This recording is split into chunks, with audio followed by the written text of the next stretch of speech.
పరిశుద్ధ గ్రంథాలు నుంచి కొన్ని మాటలు ధ్యానం చేసుకుందాం. పరిశుద్ధ గ్రంథాలోంచి ఆదికాండము 18వ అధ్యాయము మొదటి వచనాన్ని చదువుకుందాం. ఆదికాండము 18వ అధ్యాయము మొదటి వచనం. మరియు మమ్రే దగ్గరనున్న సింధూర వనములో అబ్రహాము ఎండవేళ గుడారపు ద్వారమందు కూర్చొని ఉన్నప్పుడు యెహోవా అతనికి కనబడెను. దేవుని స్తోత్రం.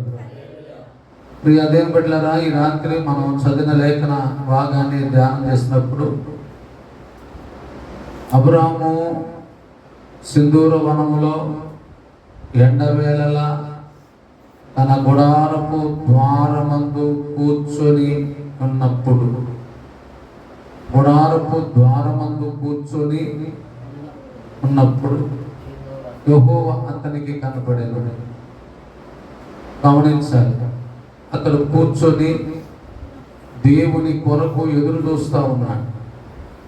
కొంతమంది అంటారు, అమ్మ ఏం ఎదురు కూర్చున్నావు అంటారు. ఎందుకు కూర్చున్నావంటే ఎవరి కోసం ఎదురు చూస్తున్నాం. స్తోత్రం. అబ్రహాము కూడా కూర్చున్నాడు, కూర్చొని ఎదురు చూస్తున్నాడు. ఎవరి కోసం అంటే దేవుని కొరకు ఎదురు చూస్తున్నాడు. ఆయన చూస్తున్నప్పుడు యెహోవా అతనికి కనబడింది. అతడు కూర్చొని ఎదురు చూస్తున్నాడు. మనం గమనించాలి, మనం కూర్చొని ఉండే ఆ స్థలము కానీ, మనము కూర్చొని ఉండే స్థితి పరిస్థితులు కూడా ఒకసారి ఆలోచించాలి. రాత్రికాల సమయంలో దేవుని సన్నిధిలో ఉండటం వల్ల ఎంతో సంతోషం ఉంది. అలాగే మనం కూర్చొని ఉండే స్థలము కూడా అలాంటిదే. వాస్తవంగా మనం ఎక్కడ పడితే అక్కడ కూర్చోకూడదు. అది అందరికీ అర్థం కాదు, కానీ అర్థమైన వారికి అర్థమైంది. ఎక్కడ పడితే అక్కడ కూర్చోకూడదు. ఒకసారి ఆలోచించాలి. అబ్రాహాము ఎక్కడ కూర్చుంటే ప్రభు ప్రత్యక్షమైన ఒకసారి చూడాలి. ఎండవేళ అంటే ఎండ అంటే మండుటెండలో ఒక మాట చెప్పాలంటే దేవుని ఆత్మతో నింపబడి ఉన్నాడు. దేవుని స్తోత్రం. దేవుని ఆత్మతో నింపబడి దేవుని కొరకు ఎదురు చూస్తున్నాడు. అందుకని దేవుడు అతనికి ప్రత్యక్షమయ్యాడు. అక్కడ నుంచి అబ్రహామును దేవుడు దీవించడం ప్రారంభించాడు. ఆశీర్వాదం మనకు రావాలన్నా, దేవుని మనకు రావాలన్నా మనం కూర్చొని ఉండే స్థలము చాలా ప్రాముఖ్యమైనది. దేవుని స్తోత్రం. బైబిల్ గ్రంథంలో అదే 19వ అధ్యాయము మొదటి వచనం కూడా చదివితే, ఆ సాయంకాలమందు ఆ ఇద్దరు దేవదూతలు సొదొమ చేరినప్పటికీ లోతు సొదొమ గబిని యొద్ద. ఇక్కడ చూడండి, లోతు సొదొమ గబిని దగ్గర కూర్చున్నాడు. అబ్రాహామేమో ఎండవేళ సింధూర వనములో గుడారము ద్వారం దగ్గర కూర్చొని దేవుని ఆత్మతో నింపబడి దేవుని సన్నిధిలో అతను కనిపెడతా ఉంటే, లోతు ఏమో సొదొమ గబిని దగ్గర కూర్చున్నాడు అంటే. ఒక మాట చెప్పాలంటే మన ఎలం కుదిరికి ఎంట్రన్స్ ఎక్కడంటే కొత్త వంతెన కానీ లేదా లాకుల దగ్గర కానీ. హల్లెలూయా. అక్కడ ఎందుకు కూర్చున్నారంటే వచ్చేవాళ్ళు పోయేవాళ్ళు, వచ్చేవాళ్ళు పోయేవాళ్ళు. చాలా మంది ఇంట్లో కూర్చోరు, రోడ్డు మీద కూర్చొని వెళ్ళేవాళ్ళని పోయేవాళ్ళని చూస్తూ ఉంటారు. అది వాళ్ళకి అలవాటు. అది కానీ అది మంచి అలవాటు కాదు. మరలా మీకు చెబుతున్నాను, నేను చిన్నపిల్లగా ఉన్నప్పుడు రోడ్డు మీద నిలబెడితే మా నాన్న వస్తుంటే గబా ఇంట్లో పరిగెత్తాను. హల్లెలూయా. రోడ్డు మీద కూర్చోవటం, రోడ్డు మీద నిలబడటం అనేది అది పద్ధతి కాదు, అది సంప్రదాయం. కానీ అని కొంతమందికి చెప్పినా అర్థం కాదు, అది అలవాటు వాళ్ళకి. కానీ మనం చేసేదేం లేదు. హల్లెలూయా. ఈ లోతు సొదొమ గొమొర్రా దగ్గర కూర్చున్నట్టండి. అసలు అది సొదొమ అంటే ఎవరు ఉండేది అక్కడ? పాపులు ఉండేది. అది ఎవరుండేది? పాపులు, వ్యభిచారులు ఉండేది. అసలు అక్కడికి వెళ్తామే తప్పు అయితే మళ్ళీ ఈయన వచ్చి ఎక్కడ కూర్చున్నాడంట? గమని దగ్గర కూర్చున్నాడు. మనం గమనించాలి, మనం కూర్చునే స్థలం చాలా ప్రాముఖ్యమైంది. కీర్తన గ్రంథం 1వ అధ్యాయంలో దుష్టుల ఆలోచన చొప్పున నడవక, పాపుల మార్గమును నిలవక, అపహాసకులు కూర్చుండే చోట మనం గమనించాలి. ఇప్పుడు లోతు ఎక్కడ కూర్చున్నాడంటే అపహాసకులు కూర్చునే చోట కూర్చున్నాడు. ఎవరు కూర్చునే చోట? అసలు అక్కడ కూర్చోవచ్చా లోతు? మన జీవితంలో కూడా మనము కూడా ఆలోచించి అర్థం చేసుకోవాలి. ఎక్కడ పడితే అక్కడ కూర్చోకూడదు, ఎవరితో పడితే వాళ్ళ దగ్గర కూర్చోకూడదు. అలా కూర్చొని మాట్లాడుతూ ఉంటే ఏంటి పరిస్థితి అంటే మనకి తెలియకపోతే మన విలువంతా పడిపోద్ది అన్నమాట. మనకి వాల్యూ ఉండదు, సమాజంలో మనకి గౌరవం ఉండదు. ఇప్పుడు లోతుని చూడండి, అబ్రాము చూడండి. అబ్రాము కూర్చున్న విధానం వేరు, లోతు కూర్చున్న విధానం వేరు. అబ్రాము కుటుంబం వేరు, లోతు కుటుంబం వేరు. ఈ రాత్రి మన జీవితాలు ఆలోచించి అర్థం చేసుకోగలిగితే లోతులాగా సొదొమ గమని దగ్గర అతను కూర్చున్నాడు. నీకు ఆయనతో పాటు ఎంతో మంది కూర్చున్నారు. ఎవరంటే వాళ్ళంతా కూడా మంచివాళ్ళు కాదు, వాళ్ళందరూ కూడా పాపులు, వాళ్ళందరూ కూడా పాపం చేత ప్రేరేపించబడ్డవారు. అలాంటి వారి మధ్యలో, అలాంటి వారితో అతను కూర్చోవటం ద్వారా తన కుటుంబం పతనమటకాల కారణం అన్నమాట. స్తోత్రం. గమనించాలి. అయితే అబ్రాము విషయంలో 2 మాటలు మనం ధ్యానం చేస్తున్న రాత్రి. దేవుడు అబ్రాహామును దీవించాడు. అబ్రాహాముని దేవుడు ఇక్కడ చూడండి ఎదురు చూస్తూ ఉన్నాడు. అతను కూర్చొని ఎదురు చూస్తూ ఉన్నాడు. దేవుని సన్నిధిలో దేవుని ఆత్మతో నింపబడి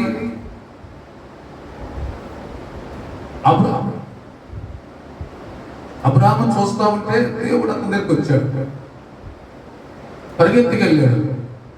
కాళ్ళ మీద పడి, నీ దాసుని దాటిపోవద్దు, నీ దాసుని దాటిపోవద్దు, కాస్త నీళ్ళు తీసుకొస్తాను, కాళ్ళు పట్టుకోండి, ఈ చెట్టు కింద అలసట తీసుకోండి అంటే అబ్రాహాము దేవుణ్ణి అలసట తీర్చుకోవడానికి, అబ్రాహాము ఆశ్రయం ఇవ్వటానికి, అబ్రాహాము దేవుడిని చేర్చుకోవటానికి. దేవుని స్తోత్రం. అంటే అతను కూర్చొని ఉన్న పరిస్థితి కనుక మనం గమనిస్తే ఎంతగా అబ్రాహాము దీవించబడడానికి గల కారణం అదే. బైబిల్ గ్రంథాలు కనుక చూస్తే లూకా సువార్త 10వ అధ్యాయం 39 చూస్తే, లూకా సువార్త 10వ అధ్యాయం 39 ఆమెకు మరియా అను ఒక సహోదరి ఉండేను. ఈమె యేసు పాదముల దగ్గర కూర్చొని ఆయన బోధ వినుచుండేను. దేవుని స్తోత్రం. ఈమె ఎక్కడ కూర్చుందంట? యేసు పాదాల దగ్గర కూర్చుంది. వాస్తవంగా మన జీవితాల్లో 24 గంటలు ఇచ్చాడు దేవుడు. ఎన్ని గంటలమ్మా? 24 గంటల్లో మనకి బుధవారం, శుక్రవారం, శనివారం, ఆదివారం క్రమారాధన ఉంటాయి. ఈ క్రమ ఆరాధన లేదనుకోండి, ఈ క్రమారాధనలో 1 గంటన్నర ఎక్కడ కూర్చుంటాం? ప్రభు పాదాల దగ్గర కూర్చుంటాం. మనకి ప్రభు పాదాల దగ్గర కూర్చున్నదే మనకి ఆశీర్వాదం. ప్రభు పాదాల దగ్గర కూర్చున్నదే ఆశీర్వాదం. లోతు సొదొమ గమని దగ్గర కూర్చున్నాడు. అబ్రామేమో సింధూర వనములో ఎండవేళలా తన గుడారపు ద్వారమందు కూర్చొని దేవుని ఆత్మతో నింపబడి దేవుని కొరకు ఎదురు చూస్తూ ఉన్న అబ్రాహాము ఎట్లా దీవించబడ్డాడో మీరు కూడా గమనించాలి. దేవుని పాదాల దగ్గర ఎక్కువ సమయం కూర్చుంటూ, దేవుని పాదాల దగ్గర ఎక్కువ ప్రాంతంలో గడుపుతున్న వారి పరిస్థితి ఎలా ఉండదో మనకు అర్థమైపోతుంది. ఈమె మరియా యేసయ్య పాదాల దగ్గర కూర్చుని దేవుని వాక్యం వింటుంది.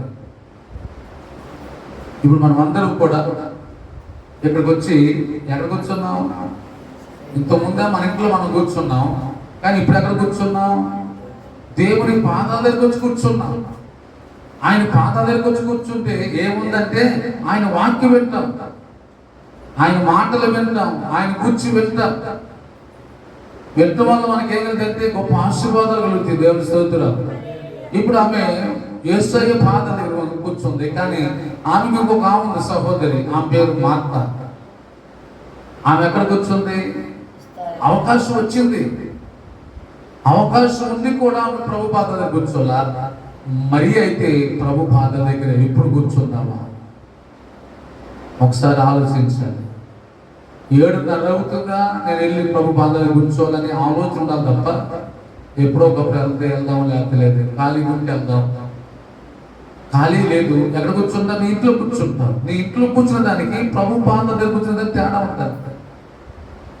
రుచి చూసిన వారికి, వాసన పీల్చిన వారికి తేడా ఉంటుంది. రుచి అంటే తింటే తెలిసింది, వాసన పీల్చినా తెలిసింది, దానివల్ల తృప్తి ఉండదు. పక్కన వాళ్ళు బిర్యానీ అనుకుంటే గొప్ప వాసన వస్తుంది, కానీ తిన్న వారికి దాని టేస్ట్ తెలిసింది.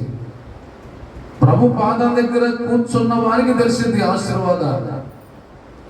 అందుకని ఆ సమయం మనం ఎక్కడ కూర్చోవాలంటే ప్రభు పాదాల దగ్గర కూర్చోవాలి. అది మరియకు తెలుసు. అది ఎవరు తెలుసు? పని ఇప్పుడు ఉండదు. మనిషి బ్రతికినంత కాలం పని ఉండదండి. మనిషి బ్రతికినంత కాలం పని ఉంటుంది. పని లేనప్పుడు చచ్చిపోయాక పని ఉండదు.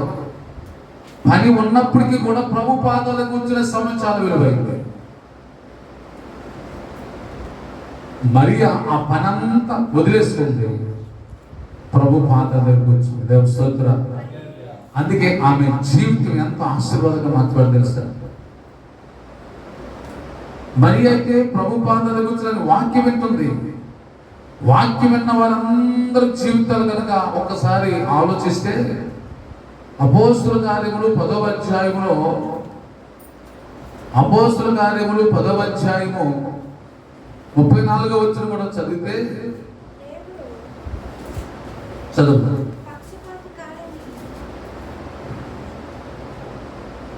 అపోస్తుల కార్యములు 10వ అధ్యాయము 33వ వచనం. వెంటనే నిన్ను పిలిచి తిని, నీవు వచ్చినది మంచిది, ప్రభు నీకు ఆజ్ఞాపించినవన్నీ వినుటకై ఇప్పుడు మేమందరము దేవుని ఎదుట మేమందరం దేవుని ఎదుట కూర్చొని ఉన్నాం. దేవుని స్తోత్రం. ఎక్కడ కూర్చున్నారు? దేవుని ఎదుట కూర్చొని ఉన్నారు. దేని కూర్చున్నారు? దేవుని వాక్యం వింటానికి. ఏమింటాకి? దేవుని వాక్యం వినడానికి కూర్చున్నా. ఎవరండి ఈ మాట చెప్పేది? కొర్నేలి. ఆయన 100 మంది మీద అధికారి. 100 మంది మీద. ఇప్పుడు ఆయన ఎక్కడ కూర్చున్నాడు? ఆలోచించాలి. 100 మంది మీద అధికారి అయిన వాడు దేవుని ఎదుట ఆయన మాటలు వినడానికి కూర్చున్నాడు. ఆయన కూర్చోవడం 10 మందిని పోగేశాడు. 10 మందిని పోగేస్తే అక్కడ కూర్చోబెట్టి ఆయన ఇంట్లో. దేవుని స్తోత్రం.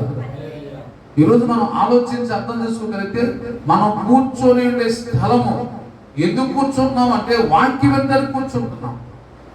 అబ్రాహాము కూర్చున్నాడు, దేవుని కొరకు ఎదురు చూస్తా కూర్చున్నాడు. లోతు కూర్చున్నాడు, ఎవరు వస్తున్నారా, ఎవరు వెళ్తున్నారు, ఎవరు వస్తున్నారా, ఎవరు వెళ్తున్నారు, ఎవరు వస్తున్నారు.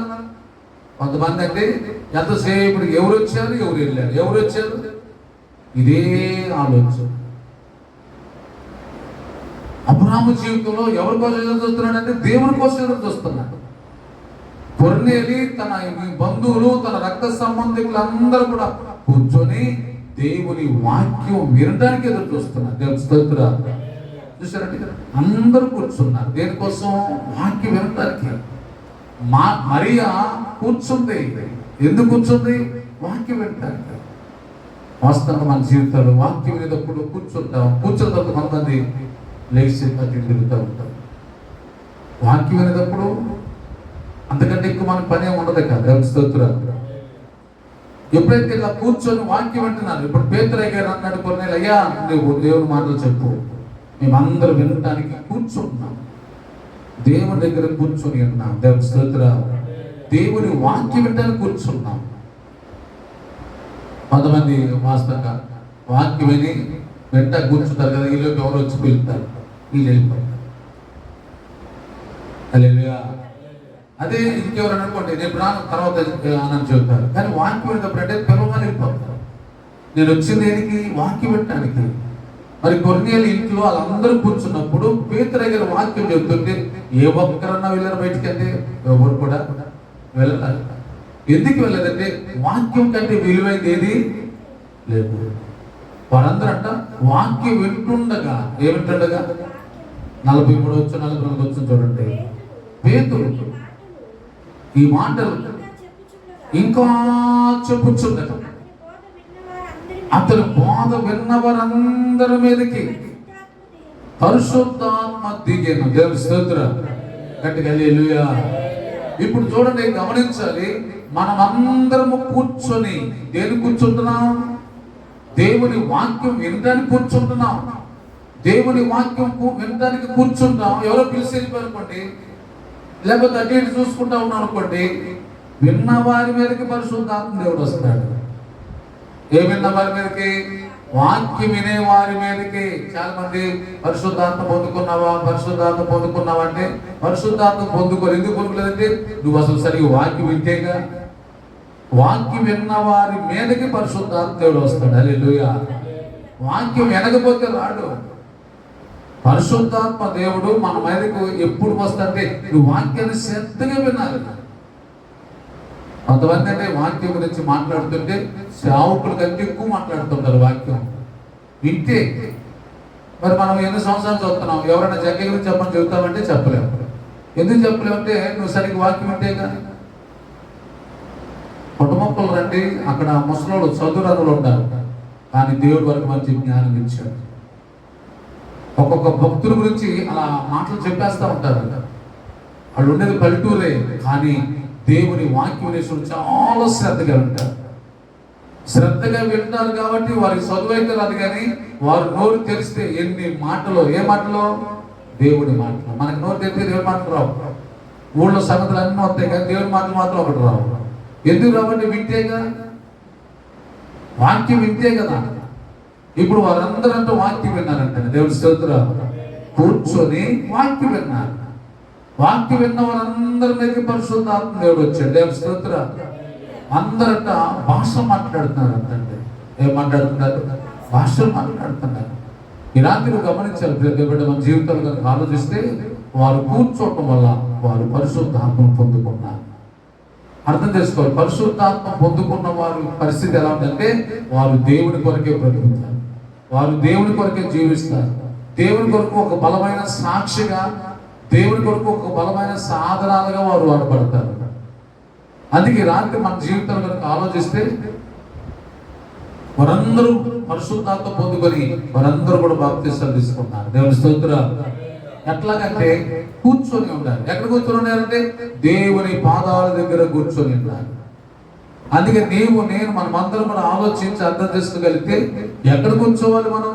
మరియా ఎక్కడ కూర్చుందంటే యేసయ్య పాదాల దగ్గర కూర్చొని ఉంది. మరొక మాట కనుక మీకు అర్థమయ్యే మాట ఇంకొంచెం అర్థమైంది. బైబిల్ గ్రంథంలో రూతు గ్రంథం 3వ అధ్యాయం 7వ వచనం. రూతు గ్రంథం 3వ అధ్యాయము 7వ వచనం.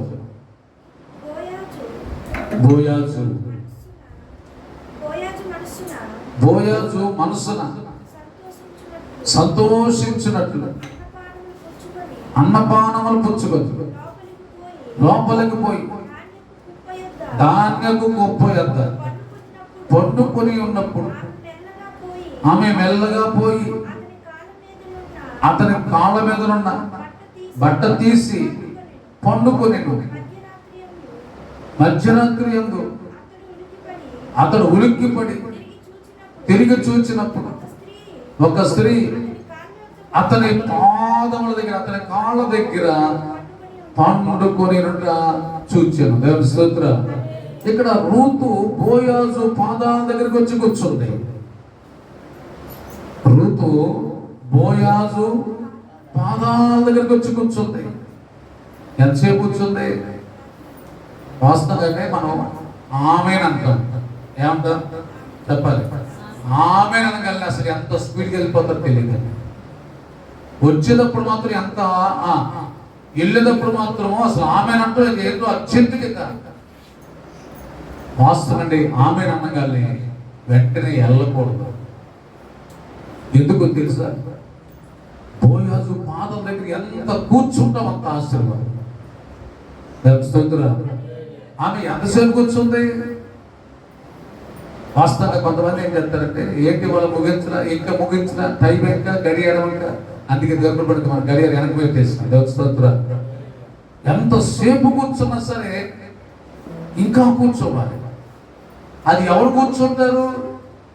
అదే ఇంకో చోట అనుకోండి, ఎంతసేపు అని కూర్చుంటాం. కానీ దేవుడి సన్నిధిలో కొంతమందికి దుప్పుల మీద కూర్చున్నట్టు ఉంటుంది. ఆమె అంటే రాత్రి వచ్చి ఆయన పాదాల దగ్గర పడుకుంది. ఆయన నిద్రపోతున్నాడు. బోయాజు పడుకుంటే ఆమె వచ్చి కూర్చుంది. ఆయన ఎప్పుడు ఎక్కుతాడో, ఎప్పుడు ఎక్కు నాకేంటి, నేను ఎక్కడ కూర్చున్నా? ఆయన పాదాల దగ్గర కూర్చోను. మన జీవితంలో కూడా నువ్వు ఎక్కడ కూర్చున్నావు? దేవుని పాదాల దగ్గర కూర్చున్నావు.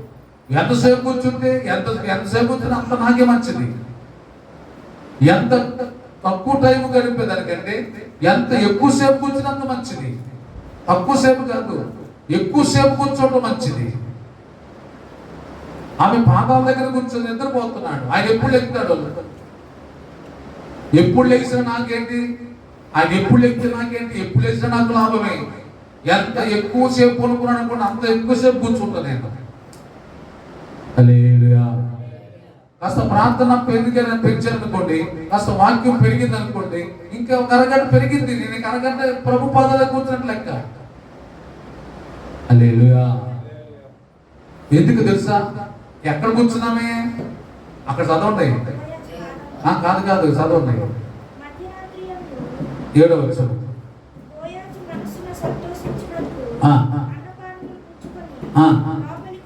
లోపల పోయి ఎక్కడంట? ధాన్యపు కుప్ప దగ్గర. దేవుని స్తోత్ర. ఏ కుప్ప దగ్గర? ఆశీర్వాదాలు కుప్ప దగ్గర కూర్చున్నాము. దేవుని స్తోత్ర. ఏ కుప్ప దగ్గర? అమ్మ చెప్పాలి. ఆశీర్వాదాలు కుప్పలు ఉంటాయి. ఎక్కడ? దేవుని దగ్గర, దేవుని పాదాల దగ్గర. ఇప్పుడు ఎక్కడ కూర్చున్నాం? పెంట కుప్పల దగ్గర కాదు, దేవుని ఆశీర్వాదాలు కుప్పలుగా పోయిబడిన ప్రభు పాదాల దగ్గర నువ్వు ఎంత సేపు కూర్చుంటే అంత నీకు ఆశీర్వాదం. దేవుని స్తోత్ర. చాలా మందికి ఈ విషయం అంటారు. ఆ కుప్పల దగ్గర కూర్చుంది ఎన్ని ఆశీర్వాదాలు ఉందో, ఎంత సంతోషం ఉందో. అన్నపానాలు పుచ్చుకొని బోయాజు సంతోషిస్తున్నాడంట. మనకి సంతోషం ప్రభు పాదాల దగ్గర ఉంది. యేసయ్య పాదాల దగ్గర ఎంత సంతోషం అంటే చూడడానికి లేదు. ఉసూరు వంట వచ్చి ప్రభు పాదాల దగ్గర సంతోషాన్ని పొందుకుని వెళ్ళేవారు అనేక మంది లేకపోలేదు. దేవుని స్తోత్ర. అందుకని బోయాజు పాదాల దగ్గర ఆనందం ఉంది. బోయాజు పాదాల దగ్గర ఆశీర్వాదం ఉంది. దేవుని పాదాల దగ్గర ఎన్ని మేళ్ళు ఉన్నాయంటే కుప్పలు మేళ్ళు ఉన్నాయి అక్కడ. అవి చూస్తున్నామే. మనం కూడా ప్రభు సన్ని కొడుతున్నామంటే అర్థం ఉసూరు మంట రాకూడదు, హుషారుగా రావాలి. దేవుని సన్నిధిలో హుషారుగా రావాలి.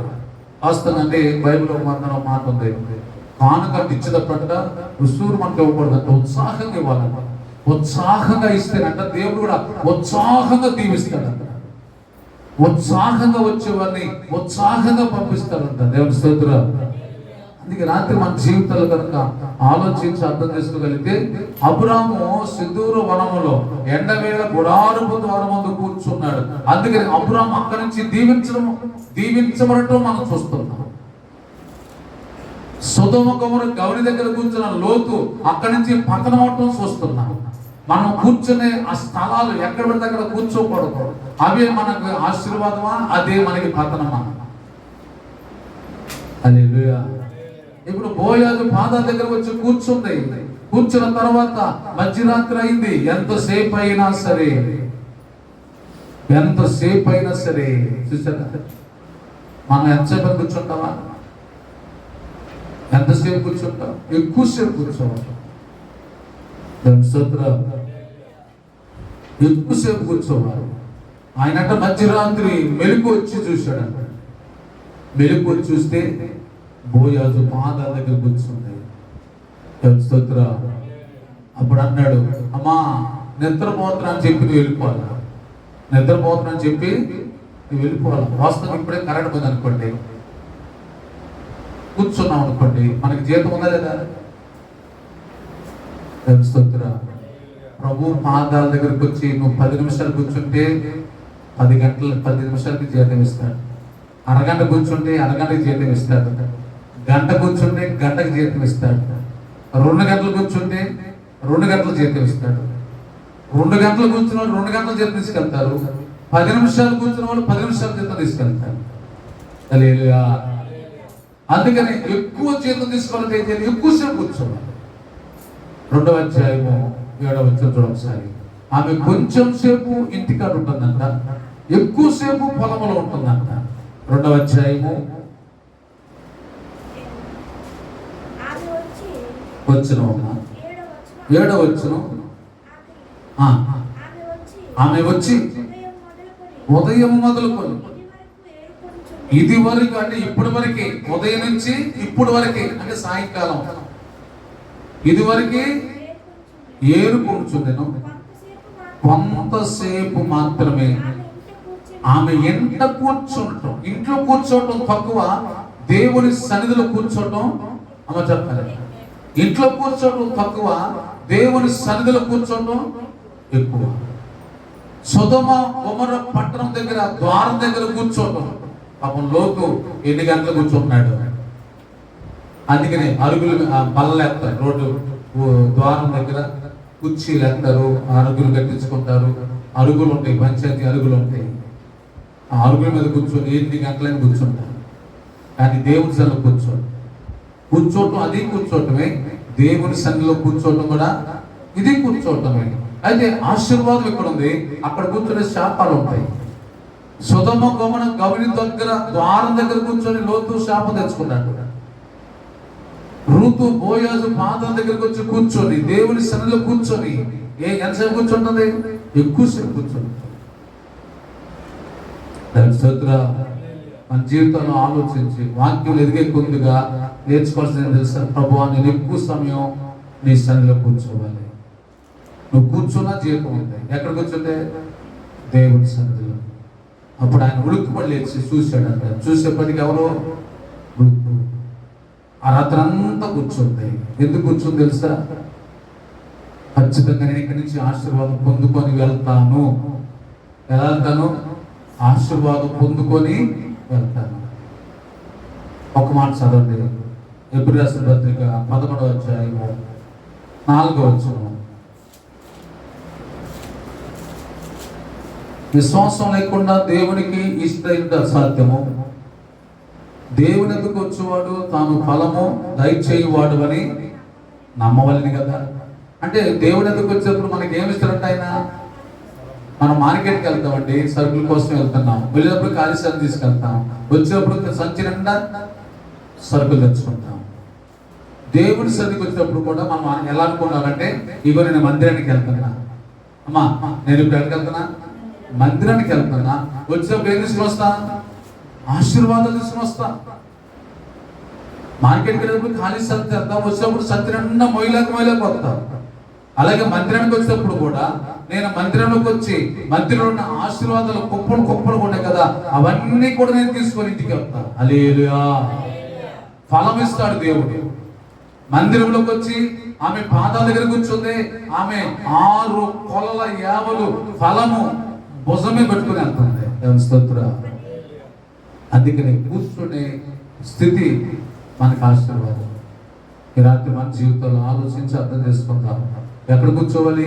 దేవుని సన్నిధిలో కూర్చోవాలి. యేసయ్య పాదాల దగ్గర కూర్చోవాలి.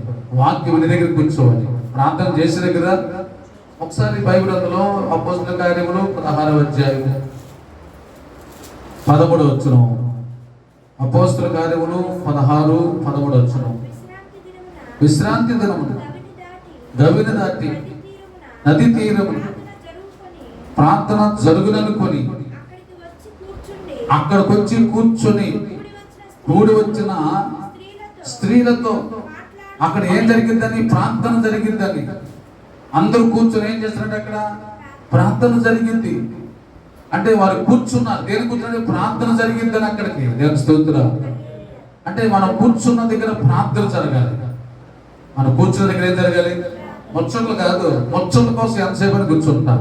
ముచ్చట్లు ఆడతానికి గంటలు గంటలు కూర్చుంటాం. కానీ ముచ్చట్లు ఆడటంలో ప్రయోజనం ఉంది. కానీ మనం కూర్చొని ప్రార్థన చేసేది వరకు మనం ఉండాలి. దేవుని స్తోత్రం. మనం కూర్చున్నప్పుడు ప్రార్థన చేయాలి. మనం కూర్చున్నప్పుడు ప్రభుని స్తుతించాలి. మనం కూర్చున్నప్పుడు వాక్యం అన్నా వినాలి. మనము ఆయన పాదాల దగ్గర కూర్చోవాలి. ఈ రాత్రి ఆయన పాదాల దగ్గర కూర్చోవటం వల్ల ఆయన ఒట్టి చేతులతో పంపించేవాడు. 14వ రూతు గ్రంథం 3వ అధ్యాయంలో 16 వచ్చిన 17 వచ్చిన చదవండి. రూతు గ్రంథం 3వ అధ్యాయం 16, 17 వచ్చినారు. ఆమె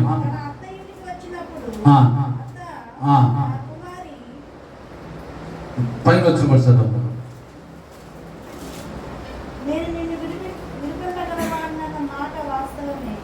నేను నిన్ను ఒట్టి చేతులతో పంపించనని మాట్లాడదు. చూడండి,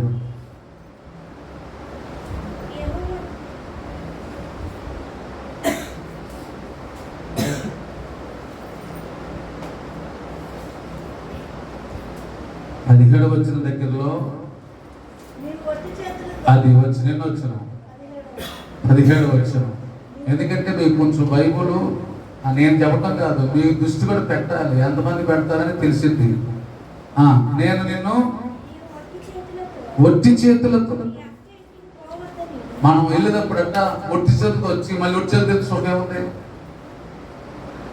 ఒట్టి చేతులతో వచ్చాము, వెళ్ళేటప్పుడు పెట్టాలి. అదే ఒట్టి చేతులు పంపించే దేవుడు కాదు, ఫలమిచ్చి పంపించేవాడు. ప్రభు పాదాల దగ్గర ఎవరైతే గడుపుతారో వారిని దేవుడు ఒట్టి చేతులతో పంపించేవాడు కాదు. ఇక్కడ బోయాజ్ అన్నాడు రూతుతో, చదవండి, నీవు ఒట్టి చేతులతో నీ అత్త ఇంటికి పోవద్దని చెప్పి అతడు 6 కొలల యావలు నాకు ఇచ్చినని అత్తతో చెబుతుంది. దేవుని స్తోత్రం. మనం ఇంటికి వెళ్ళిన తర్వాత చెప్పాలి. ఏమని తెలుసా? అమ్మా, నేను దేవుని సన్నిధిలో గడపడం వల్ల, నేను దేవుని సన్నిధిలో కూర్చోవటం వల్ల రాత్రంతా ఆయన దగ్గర కూర్చున్నా. ఏం చేసినామే? పని చేసిందా? హల్లెలూయా. మనము దేవుని సన్నిధిలో కూర్చుంటే నువ్వు పాటలు పాడినా పని చేసినట్టే, ప్రార్థన చేసినా పని చేసినట్టే, స్తుతించినా పని చేసినట్టే, వాక్యం విన్నా పని చేసినట్టే. అప్పుడు పని చేసినప్పుడు పని చేయించుకున్న ఆయన ఒడ్డతో పంపిస్తాడు, పంపించడు. ఆయన ఒడ్డతో పంపించేవాడు. అప్పుడు వెళ్ళి ఇంటికి వెళ్ళాక అనాలి, నేను నా దేవుని సన్నిధిలో ప్రభు పాదాల దగ్గర గడిపితే ఆయన నన్ను ఒట్టి చేతులతో పంపించలేదు. దేవుని స్తోత్రం. ఆ 3 దినాలు ప్రార్థనలో కూర్చోవటం వల్ల, లేకపోతే 2 రోజులు ప్రార్థనలో కూర్చోవటం వల్ల నా దేవుడు నా పరిస్థితులన్నీ మార్చివేసాడు. హల్లెలూయా. అవి రాత్రి మన జీవితాల్లో ఎక్కడ కూర్చోవాలి? ప్రభు పాదాల దగ్గర కూర్చొని ఆయన వాక్యం వినాలి, ఆయన మాటలన్నీ వినాలి, లేకపోతే ప్రార్థన చేయాలి. ఆయన దగ్గర మనం ఖాళీగా ఆయన సన్నిధిలో కూర్చున్నా ఆయన మనకి జీవితం ఇచ్చేవాడు. దేవుని స్తోత్రం. ఈ రాత్రి ప్రభు పాదాల దగ్గర కుప్పలు కుప్పలుగా ఉన్న ఏది ఆశీర్వాదాలు ప్రభు పాదాల దగ్గర ఏమున్నాయి? కుప్పలు కుప్పలుగా ఉన్నాయి అన్నమాట. ఆ కుప్పల్లోంచి దేవునికి ఇస్తాడు. కొంతమంది అంటారు మా దగ్గర కుప్పలు కుప్పలు ఉన్నారేంటి, 14 అడుగుతున్నారు, మా దగ్గర కుప్పలు కుప్పలు ఉన్నాయా అంటారు. మన దగ్గర లేకపోయినా ప్రభు సన్నిధిలో కుప్పలు కుప్పలు ఉంటాయి. ఆ కుప్పల్లోంచి దేవునికి ఇస్తాడు. దేవుని స్తోత్రం. అది ఎన్ని కుప్పలు అంటే ఎంతమందికి ఇచ్చిన కుప్పలు తరిగేవి. రాత్రి ఆ కుప్పలు అనగా దేవుని సన్నిధిలో ఉన్నాయి, ఆయన పాదాల దగ్గర ఉన్నాయి. ఆ పాదాల దగ్గర ఆశీర్వాదాలు ఉన్నాయి. ఎఫెసీయులకు రాసిన పత్రిక 1వ అధ్యాయము 22వ వచనం. ఎఫెసీయులకు రాసిన పత్రిక 1వ అధ్యాయము 22వ వచనం. మరియు సమస్తం ఆయన పాదముల క్రింద ఉంచి సమస్తము పైని ఆజ్ఞను సంగమునకు శిరస్సుగా నియమించాడు. దేవుని స్తోత్రం. సమస్తం ఎక్కడ ఉన్నాయి? ఆయన పాదాల దగ్గర ఉంది. మనం ఎక్కడికి వచ్చాం? ఆయన పాదాల దగ్గరకు వచ్చాం. సమస్తము అంటే ఒక్కొక్కరికి ఒక్కొక్క రకమైన అవసరాలు ఉంటాయి. ఒక్కొక్కరికి ఒక్కొక్క రకమైన అవసరాలు ఉంటాయి. అవన్నీ తీరాలంటే ఆయన పాదాల దగ్గర ఉంటాయి. ఇప్పుడు రూతు కుప్పలు కుప్పలు ఎక్కడున్నాయి? ఆయన పాదాల దగ్గర ఉన్నాయి. ఇప్పుడు ఆయన పాదాల దగ్గర కూర్చుందంటే అర్థం తెలుసా? కుప్పలు కుప్పలుగా ఉన్న దగ్గర వచ్చి కూర్చుంది. దేవుని స్తోత్రం. మరి ఆ కుప్పల దగ్గర కూర్చోడానికి మనకి బాధ ఏంటి? కాబట్టి రాత్రి మన జీవితాలు ఆలోచించి ఆయన పాదాల దగ్గర కూర్చుందాం, ఆయన పాదాల దగ్గర గడుపుదాం. ఆయన మనల్ని ఒట్టి చేతులతో పంపించేది వాడు. ఆయన ఆరాధించి ఆయన్ని సేవించిన ఇప్పటికి ఎవరు సిగ్గుపడలా. దావీదు అంటాడు 37:25 నేను చిన్నవాడుగా ఉన్నాను, ఇప్పుడు ముసలివాడిని అయ్యాను. నేను ఒకప్పుడు చిన్నవాడుగా ఉన్నాను, ఇప్పుడు ముసలివాడిని అయ్యాను. ఆయన పాదాల దగ్గర గడిపిన వారు, ఆయన పాదాల దగ్గర గడిపిన వారు ఎవరైనా సరే భిక్ష ఎత్తుకొని నేను ఎంతవరకు చూడలేదు. హల్లెలూయా. ఏమంటే బుధవారం, శుక్రవారం, శనివారం, ఆదివారం క్రమంగా దేవుని సన్నిధికి వచ్చి ఆయన సన్నిధిలో నమ్మకంగా జీవించిన వారు ఎప్పుడు కూడా ఎక్కడ కూడా సిగ్గుపడతానని చూడలేదు. తెలుసురా అమ్మాట చదువుతామాట. నేను చిన్నవాడిని ఇంటిని, ఇప్పుడు ముసలివాడిని అయినాను. నీతిమంతులు విడుబడ్డ కానీ వారి సంతానం భిక్షమెత్తడం కానీ నేను చూచి ఉండాలి. దేవుని సన్నిధిలో గడిపిన వాళ్ళు, దేవుని సన్నిధిలో మానకోకుండా క్రమంగా ఒక నియమంగా ఎవరైతే గడిపారో వారి జీవితంలో వారు కానీ వారి బిడ్డలు కానీ భిక్షమెత్తుకోవడం తెలియదు. దేవుని స్తోత్రం. వారు అనేక మందికి పెట్టేవారే తప్ప ఎక్కడికి వెళ్ళి వారు భిక్షమెత్తిన స్థితి దేవుడు వారికి ఇవ్వడం. కాబట్టి రాత్రి మనం కూడా ఆయన పాదాల దగ్గర గడుద్దాం అంటే కృపదేవుడు చేయనుగాక. ఆమె ప్రార్థన చేసుకుందాం. రాత్రి కాల సమయంలో తల వంచి వెనక ప్రేమ కుమారుడు యేసుక్రీస్తు వారి కృప పరిశుద్ధాత్మ అన్యోన్య సహవాసము సమాధానము చేరుచ్చే మనందరికీ సర్వలోక పరిశుద్ధులందరికీ ఆయన కృపా సన్నిధితో నడిపించును గాక.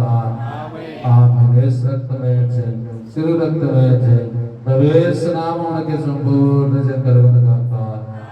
ఆమె హల్లెలూయా. వందనాలు. మా యొక్క అడ్రస్ ఒలివస్వరం ప్రేయర్ మినిస్ట్రీ, నీతి సూర్యుడు సహవాసం, పాస్టర్ సిహెచ్ ప్రేమ్చంద్ గారు, ఎన్మల్ కూతురు. మా యొక్క ఫోన్ నెంబర్ 8522960135. మరి యొక్క number 7981699758. Thanks for watching this video.